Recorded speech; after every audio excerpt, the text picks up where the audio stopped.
नमस्कार, मी प्रतीक्षा. DNA मराठीमध्ये आपलं स्वागत. परभणी शहरातील रविराज पार्क येथील ज्योतिर्गमय इंग्लिश स्कूल येथे विशेष पालक मेळाव्याचे आयोजन करण्यात आलं होतं.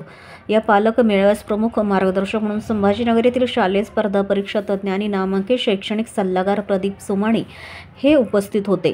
प्रमुख पाहुणे म्हणून सविता सावंत तसेच शाळेच्या प्राचार्या प्रिया ठाकूर, बनश्री सूर्यवंशी यांची उपस्थिती होती.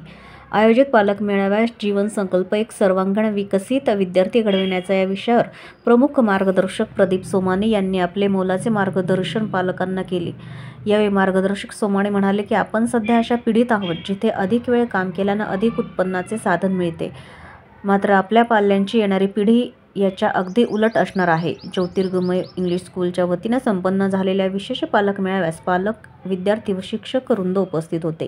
आपल्या लेकरांना केवळ डॉक्टर किंवा इंजिनियर हे स्वप्न नाही, तर आपण असे बदल समाजामध्ये आणतोय. ज्यातला सगळ्यात मोठा बदल जो आता आपण समाजासाठी आणतोय तो म्हणजे मेंटल ॲबिलिटी, बुद्धिमत्ता.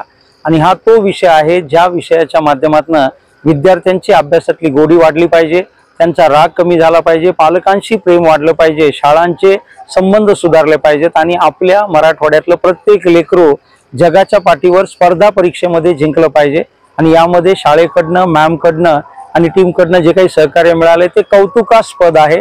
कारण कुठेतरी कोणीतरी सुरुवात करावी लागते.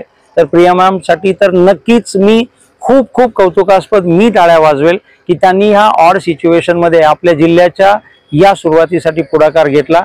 आणि पालकांना पण एवढं सांगेल की योग्य वेळी थोडासा खर्च जर आपण केला तर अयोग्य वेळी करोडो रुपये खर्च न करता सुद्धा आपली लेकरं ते सगळं स्वप्न पूर्ण करतील ज्याची आपण वाट बघतोय. थँक्यू, धन्यवाद. आत्ताचा जो काळ आहे हा कॉम्पिटिटिव्ह वर्ल्ड आहे आणि या कॉम्पिटिटिव्ह वर्ल्ड मध्ये काही फील्ड्सलाच घेऊन फक्त काम करता चालणार नाही.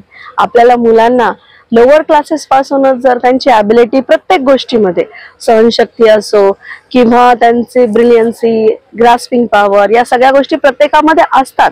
पण त्यांची ॲबिलिटी जर आपण वाढवली, त्यातल्या त्यात mental ability to fight with emotions, to fight with logics, की येणाऱ्या काळामध्ये त्याला लाईफशी खूप झुंज द्यायची आहे, प्रत्येक परिस्थितीमध्ये त्याला सामोरे जायचं आहे. तर अशा वेळेस तो स्ट्रॉंग असला पाहिजे. तो स्ट्रॉंग प्रत्येक गोष्टीने असला पाहिजे, इमोशनली असला पाहिजे. त्याचं मॅथमॅटिक्सशी पण रिलेशन खूप चांगलं असायला पाहिजे, जेणेकरून तो त्याच्या आयुष्यामध्ये कॅल्क्युलेशन्स बरोबर करेल. मग ते टाइमचे असो, फिनान्सचे असो किंवा त्याच्या रिलेशनचे असो, सगळं मॅनेजमेंट त्याला योग्य रीतीने करता आलं पाहिजे. हीच आशा आम्ही नेहमी बाळगतो.